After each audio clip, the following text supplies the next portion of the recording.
Right now, there is a battle going on in the altcoin space. A battle that has its own respective armies. A battle that is being waged by two seemingly comparable yet uniquely different cryptocurrencies. I am, of course, talking about Stellar and Ripple.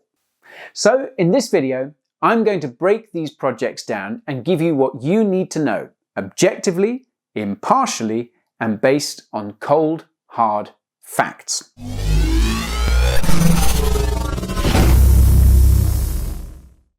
Just a quick few things before we get going.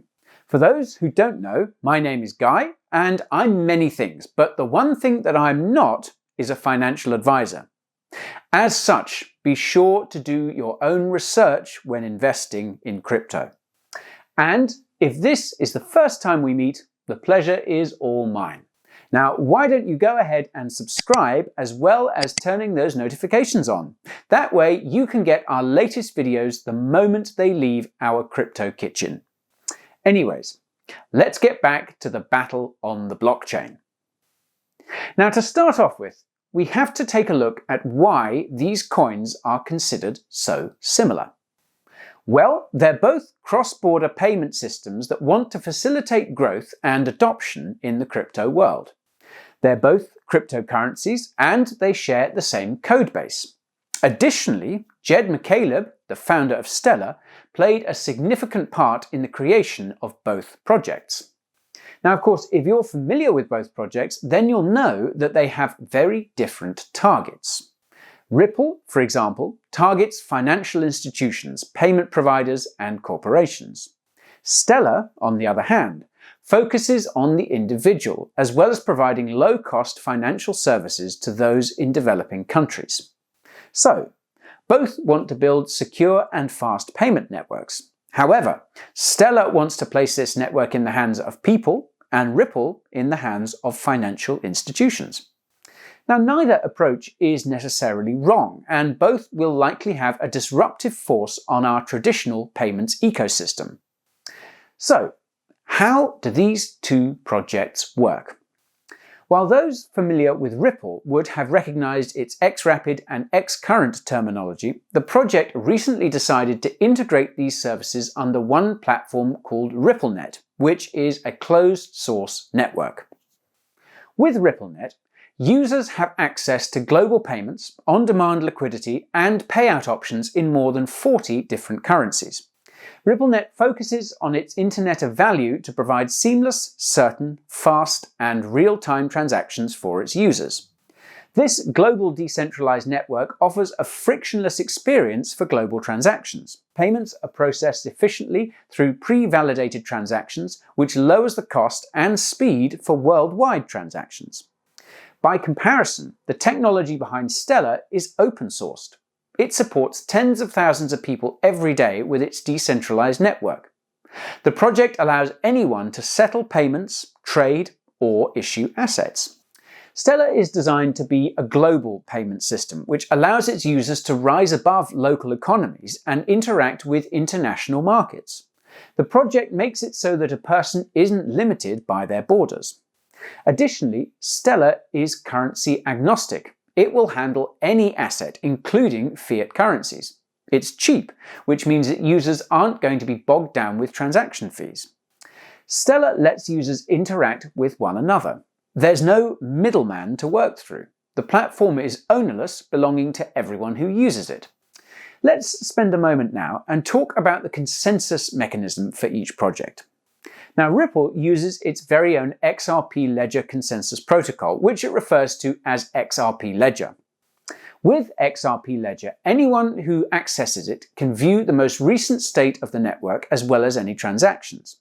The XRP Ledger focuses on a few primary principles: agreement, correctness, and forward progress.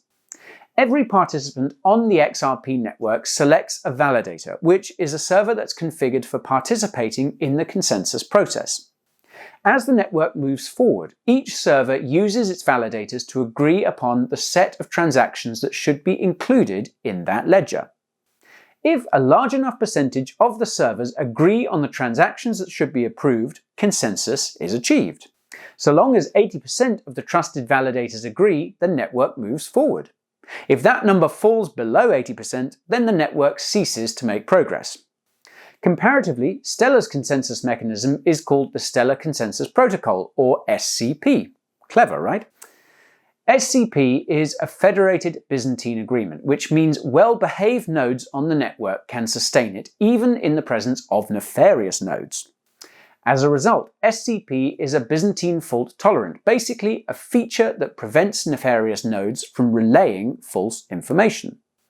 So, SCP offers a way for the network to achieve consensus without the need for a closed system to record transactions. With SCP, progress on the network stops in the event of a partition and only resumes when consensus is reached. Stellar's consensus mechanism consists of 4 key identifiers: asymptomatic security, flexible trust, decentralized control, and low latency. Moving on, we'll now spend a few minutes talking about XRP and XML distribution and supply. When it comes to Ripple, XRP is used primarily as a utility token within the network.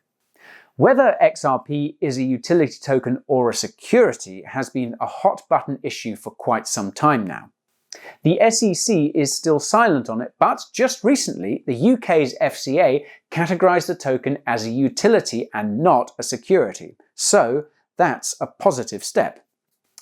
XRP is a pre-mined token with a max supply of 100 billion XRP. It has a current circulating supply of just under 44 billion, with a total supply of just under its 100 billion max. Ripple's tokens were created in 2012, with 20 billion going to Arthur Britto, Chris Larsen, and Jed McCaleb for starting the project. In 2017, Ripple placed 55 billion tokens into an escrow account. This account sells 1 billion tokens every month to users over a 55-month period. At the end of every month, unsold tokens are returned to the account for disbursement after the distribution period ends. Similarly, 100 billion XLM tokens, or Lumens, were pre-mined at the outset of the Stellar project. The Stellar Development Foundation, which we'll talk about more in a bit, oversees the distribution of the Lumens. Over the next decade, the project plans on giving 50% of its total Lumens to as many people as possible. Their line of thinking is that the more people that have XLM, the more decentralized its system will be. The project plans to give 25% to other non-profits and businesses in an effort to reach those that wouldn't be able to access Stellar otherwise. Similarly, in its initial position paper, it stated that it would be giving away 20% of this supply to Ripple and Bitcoin holders, as they are systems that Stellar owes a lot to. Stellar will retain the last 5% for future operating and development costs. Currently, there's a total supply of 50 billion XLM and a circulating supply of a little over 20 billion. Let's move on though and address a common misconception. Many people are under the impression that Stellar is a fork of Ripple, but that's not quite the case. Although there may be a number of similarities, Stellar was built on its own unique codebase. And while the two do share a common founder in Jed McCaleb, their organizational strategies are very different from one another. Stellar is a non-profit organization which has a very altruistic goal. It wants to provide financial services to those who don't readily have access to them. The Stellar Development Foundation aims to decrease the barriers for individuals who need ways to perform cross-border transactions. Ripple, on the other hand, works closely with financial institutions, like banks, giving them the ability to directly transact with other entities without the need for a third party. The project offers peer-to-peer transactions for global institutions and financial corporations, allowing them to process industrial payments and transactions. It's safe to say that Ripple has entrenched itself in the corporate world, establishing partnerships with high-profile institutions and competing with large players within the same industry. And speaking of partnerships, one of the biggest relationships for Ripple is with MoneyGram, which brings a $600 billion remittance market to the table. This type of partnership will only serve to drive interest in XRP and hopefully cryptocurrency as a whole. Ripple also has partnerships with other global payment systems, including Mercury FX and IDT. Additionally, the project expanded its banking network by partnering with Finastra, a fintech venture that works with many of the top banks in the world. Ripple Labs has also been on quite a buying spree. Given that Ripple has a great deal of institutional money behind it, they've been either funding or acquiring a number of blockchain startups, all a great way to increase development adoption of the XRP protocol. Comparatively, Stellar received $3 million from Stripe right out of the gate.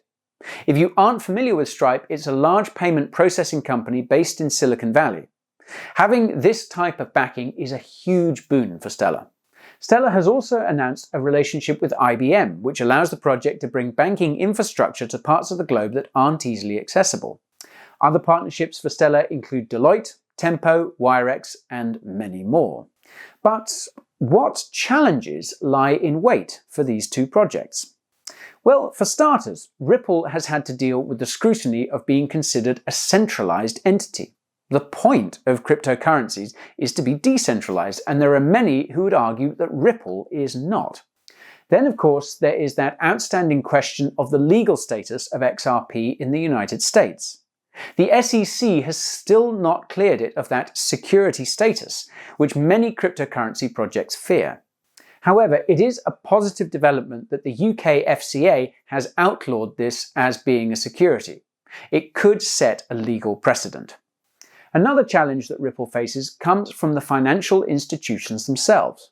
While some are keen to work with Ripple, others are developing their own blockchain solutions. For example, Swift is trialing a payments network, and JP Morgan has even developed its own cryptocurrency. How does Ripple counter such large and determined competition? Stellar has its fair share of challenges as well. There is a host of competition in the micropayment space. Not only do you have the credit card juggernauts like Visa and MasterCard, but you also have other cryptocurrencies that were built from the ground up for micropayments. Additionally, Stellar's organizational structure may limit its growth potential. Given that it's structured as a non-profit, it does not have the financial heft of a large startup with a profit incentive. While their business model is commendable, it does limit the potential for the fast-paced growth that we've seen from numerous fintech firms over the past few years. Now, as we close our discussion on Ripple versus Stellar, I want to leave you with a few thoughts of my own. First, both projects are working hard on solving a similar problem. They want to bring a decentralized option to the world of finance. Doing so allows for faster and more secure transactions being processed, which is a good thing for everyone. Both want to create a solution for cross-border payment problems that exist today. From a simple adoption viewpoint, Stellar has much more work to do than Ripple, which is well known in many high-ranking financial and banking institutions. But that doesn't mean Stellar can't shoot for the stars. See what I did there? This is evident in its partnership with IBM, which shows the potential for a lot of future growth. Now, I don't know about the future, but I can see plenty of opportunity for both projects. Blockchain is still a relatively nascent technology, and the potential of decentralized finance is immense. While Ripple and Stellar do have a lot of things in common, there is plenty of room in the sector for both to forge their own paths to success.